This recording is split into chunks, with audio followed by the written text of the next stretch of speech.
So, you like swimming in the ocean? It's great, right? The sun, the sand, the gentle waves, and the constant nagging feeling that you're just a fleshy little snack floating in a giant all-you-can-eat buffet for things with way more teeth than you.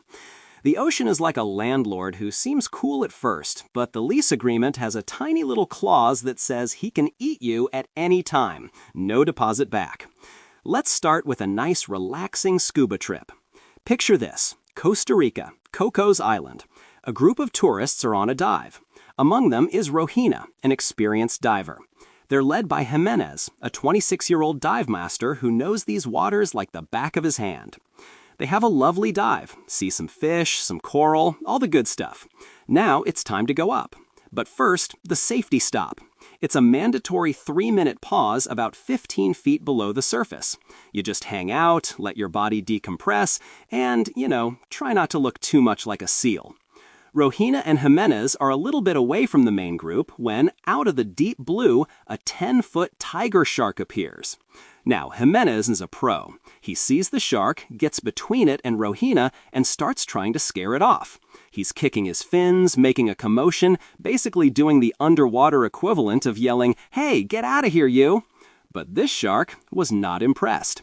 It does one quick circle, as if it's thinking, appetizer or main course, and then it just rockets forward. It goes straight for Rohina. It bites her right leg, then her left. Jimenez, in an incredible act of bravery, grabs Rohina and starts fighting to get her to the surface, even as the shark takes a chunk out of his leg too. They get her to the boat in minutes, but the damage was done. The attack was so fast, so devastating, that by the time help arrived, it was too late. All during a safety stop, the one part of the dive that's literally named for safety. The irony is thicker than a whale omelet. But hey, that was one shark. What about more sharks? Let's hop over to Réunion Island. A guy named Matthias Schiller, a former bodyboarding champ, is out catching waves. The water's a bit rough, but he's a pro.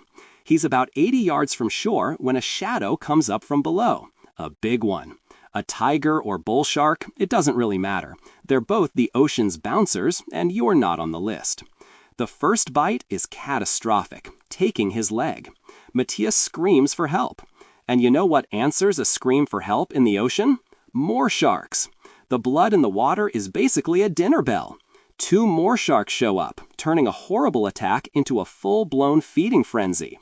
Other surfers paddle like mad to help him. One guy even gets a hold of his arm, trying to pull him onto his board. But it's him, one surfboard, against 3 very motivated sharks and the ocean itself.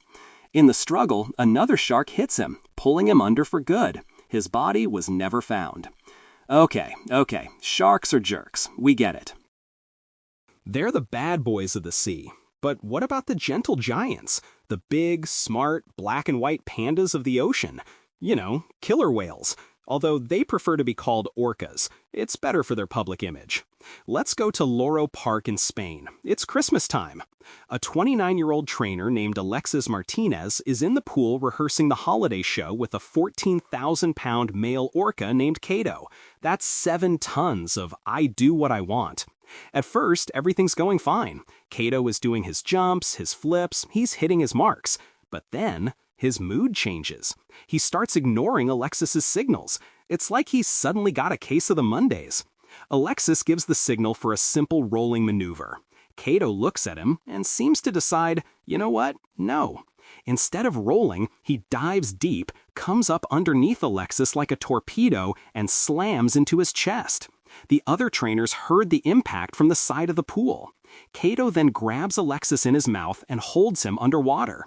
He keeps ramming him, preventing anyone from getting close. For 2 minutes, this 7-ton animal just attacks. By the time the staff managed to distract Cato and pull Alexis out, it was over. The autopsy revealed the cause of death was basically being crushed. Think that's a one-off? Let's visit Sealand of the Pacific, back in 1991.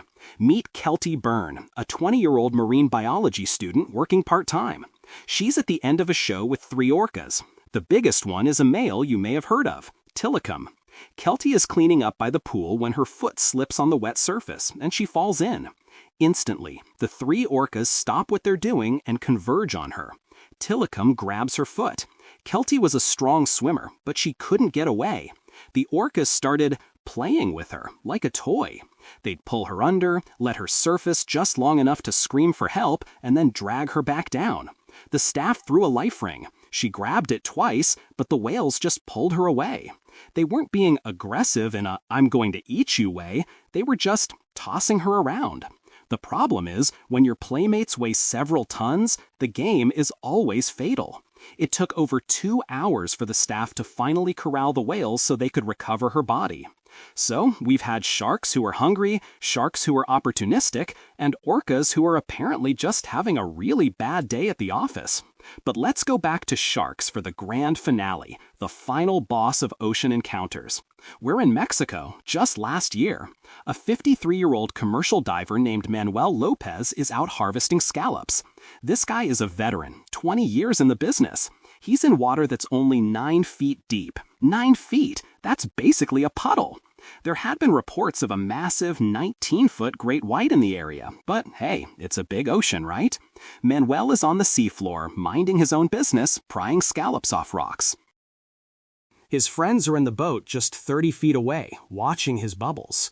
Suddenly, they see it, a shadow moving impossibly fast. They scream, but he can't hear them. Manuel is facing away from it, completely unaware. The 19-foot great white shark didn't just bite him, it attacked from behind with such force that its jaws took his entire head and shoulders. His friends in the boat saw his body get lifted out of the water from the sheer impact. The shark then dragged him a few feet, bit again, and completely severed his head and torso from the rest of his body. The whole thing, from the moment the shark appeared to the final devastating bite, lasted less than 20 seconds. It wasn't an attack, it was an annihilation.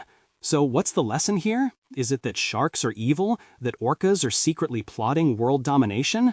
No. The lesson is that the ocean is a wild, powerful, and deeply indifferent place.